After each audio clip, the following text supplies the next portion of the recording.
Chapter 59 The Terror That Is Middle School. Before I could plummet to my death, someone grabbed me and pulled me back. "Whoa there, cowboy," Sam said. She was dressed in a new peacoat, navy blue this time, with dark jeans and boots. Blue wasn't my favorite color, but it made her look dignified and serious, like an Air Force officer. Her headscarf was freckled with snow. Her axe wasn't at her side. I guessed it was tucked in the backpack over her shoulder. She didn't look surprised to see me. Then again, her expression was preoccupied, her gaze stuck somewhere in the distance. My senses started to adjust. Jack was still in my hand. For some reason, I didn't feel any exhaustion from his recent slaying of the Giant Sisters. Below us, a patch of asphalt was not exactly a playground, more like a holding area between school buildings. Inside the chain link fence, a few dozen students huddled in cliques, chatting in doorways or pushing each other around the icy pavement.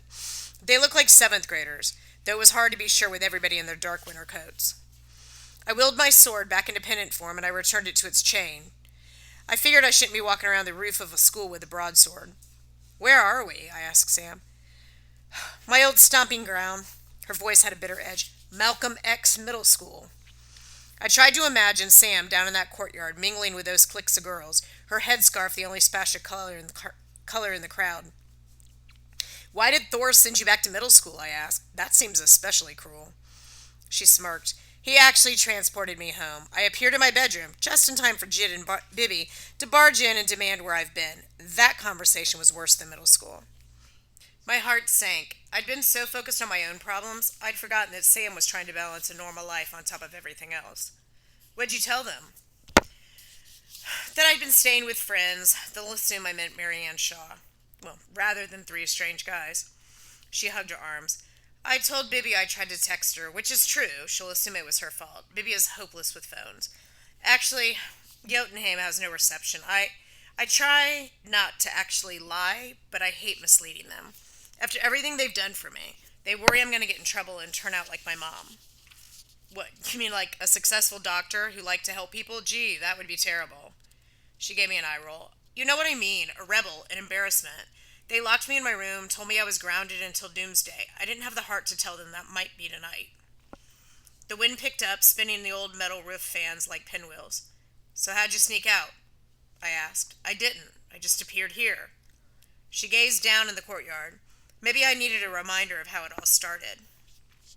My brain felt as rusty as the roof fans, but one thing gained traction and started to spin. "Oh, this is where you became a Valkyrie."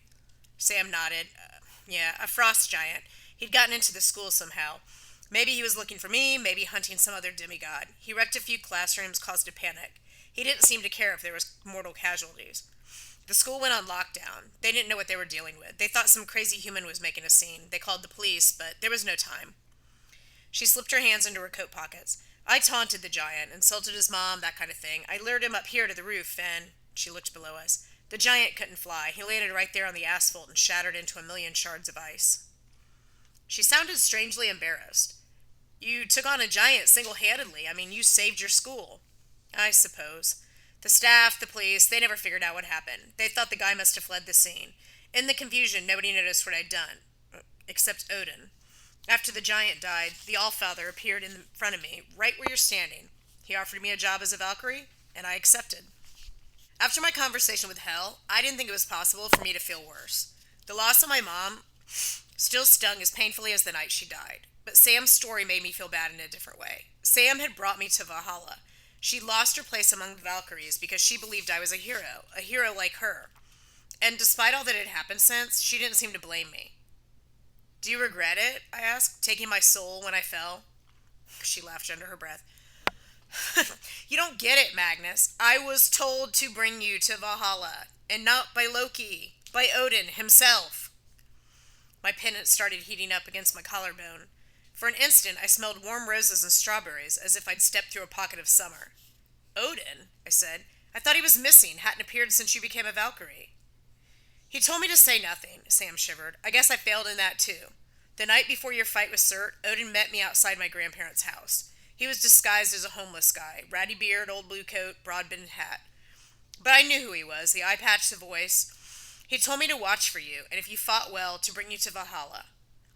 Down in the courtyard, a period bell rang. The students headed inside, jostling and laughing. For them, it was a normal school day, the kind of day I could hardly remember. I was wrongly chosen, I said. The Norns told me I wasn't supposed to be in Valhalla. Yet you were, Sam said. Odin foresaw it.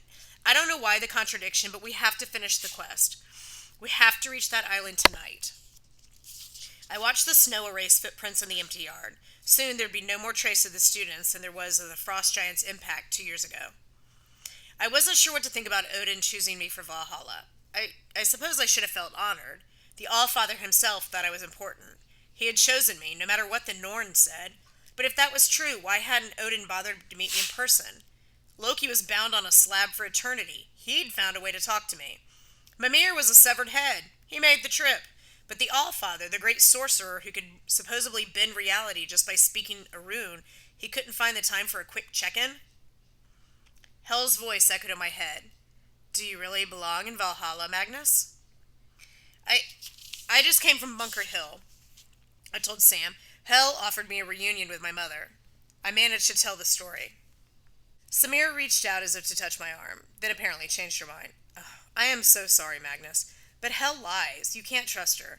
She's just like my father, only colder. You made the right choice. Yeah, still, you ever do the right thing and you know it's the right thing, but it leaves you feeling horrible? Well, you just described most days of my life. Sam pulled up her hood. When I became a Valkyrie, I'm still not sure why I fought the Frost Giant. The kids at Malcolm X were terrible to me. The usual garbage. They asked me if I was a terrorist. They yanked off my hijab. They slipped disgusting notes and pictures in my locker. When the giant attacked, I could have just pretended to be another mortal and gotten myself to safety. But I didn't even think about running away. I mean, why did I risk my life for those kids? I smiled. What? She demanded. Somebody once told me that a hero's bravery has to be unplanned, a genuine response to a crisis. It has to come from the heart without any thought of reward. Sam huffed. Ugh, that somebody sounds pretty smug. Maybe you didn't need to come here, I decided. Maybe I did, to understand why we're a good team. Oh, she arched her eyebrow. Are we a good team now? Well, we're about to find out. I gazed north into the snowstorm. Somewhere in that direction lay downtown Boston and Longworth. Let's find Blitzen and Hearthstone, because we got a fire giant to extinguish.